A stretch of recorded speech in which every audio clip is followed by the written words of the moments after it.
এটা ছিল ইতিহাসের সবচেয়ে বড় সংলগ্ন স্থল সাম্রাজ্য, যেটা এক প্রান্তে কোরিয়া থেকে শুরু করে ইউক্রেন পর্যন্ত আর উত্তর সাইবেরিয়া থেকে দক্ষিণ চীন পর্যন্ত বিস্তৃত ছিল।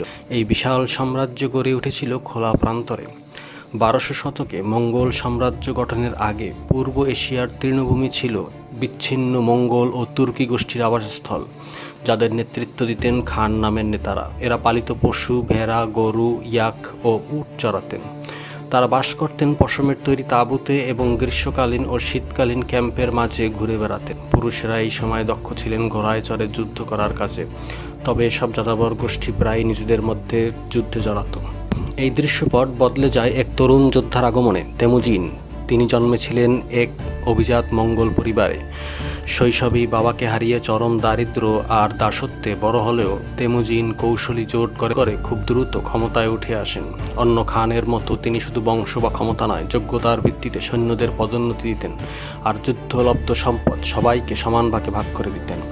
তার সবচেয়ে দূরদর্শী সিদ্ধান্ত ছিল পরাজিত যাযাবরদের ছড়িয়ে ছিটিয়ে নিজের সৈন্যদের মধ্যে বিলিয়ে দেওয়া, যাতে তারা আর একত্রিত হয়ে বিদ্রোহ করতে না পারে। এই ধরনের পরিবর্তনগুলো তাকে অপ্রতিরোধ করে তোলে। আর 1206 সালের মধ্যেই তিনি সমস্ত তৃণভূমির জনগণকে একতাবদ্ধ করে হয়ে ওঠেন চেঙ্গিস খান, অর্থাৎ সার্বজনীন শাসক।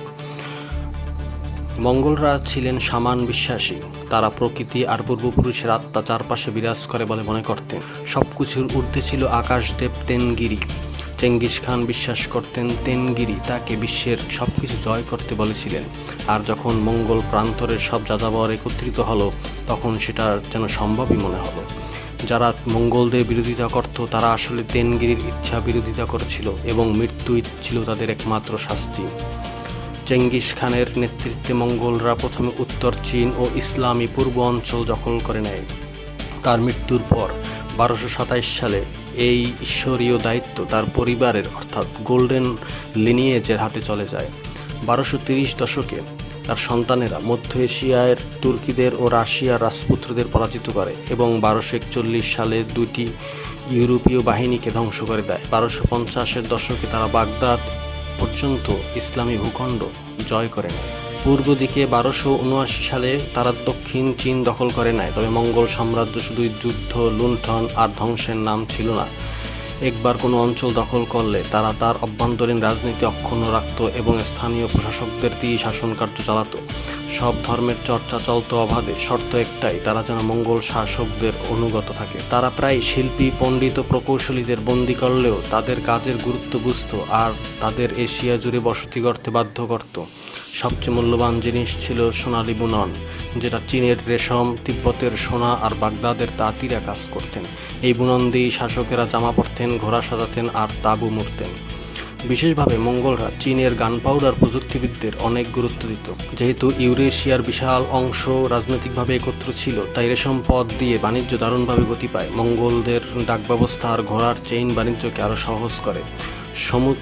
সমুদ্র পথেও বাণিজ্য চলত, বিশেষ করে নীল সাদা পোর্সেলেইন, যেটায় মঙ্গল চীনের সাদামাটির বাসন আর মঙ্গল ইরানের নীল রঙের মিশ্রণ ঘটানো হতো।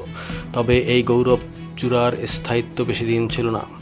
গ্রেট খান হওয়ার অধিকার কখনোই শুধু জ্যেষ্ঠ পুত্রদের জন্য নির্ধারিত ছিল না। তাই ভাই, কাকা, চাচাতো ভাইরাও লড়াই করত আর মায়েরা তাদের ছেলেদের পক্ষে রাজ্য শাসন করতেন।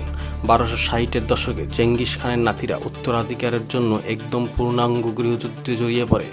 ফলে সাম্রাজ্য ভেঙে 4 ভাগ হয়ে যায়। চীনে কুবলাই খানের ইউয়ান রাজবংশ ছিল বিজ্ঞান ও সংস্কৃতির এক স্বর্ণযুগ। ইরানে ইলখানাত শাসন নতুন স্থাপত্য আর পারস্যের ক্ষুদ্র চিত্রশিল্পের সূচনা করে। মধ্য এশিয়ায় চাগতাই খানাতের অধীনে উঠে আসে তিমুর ও তার বংশধর বাবর, যিনি ভারতে মুঘল সাম্রাজ্য করেন। আর পূর্ব ইউরোপে গোল্ডেন হর্ড বহু বছর রাজত্ব করে, যতক্ষণ না মস্কোভি নামের এক ক্ষুদ্র বাণিজ্য কেন্দ্র বিশাল শক্তিতে পরিণত হয়। যদিও সাম্রাজ্যটি বেশি দিন স্থায়িত্ব হয়নি, তবুও মঙ্গলরা রেখে গেছে বিশ্ব শাসনের এক অনন্য দৃষ্টান্ত, যার তুলনা আজও মেলে না।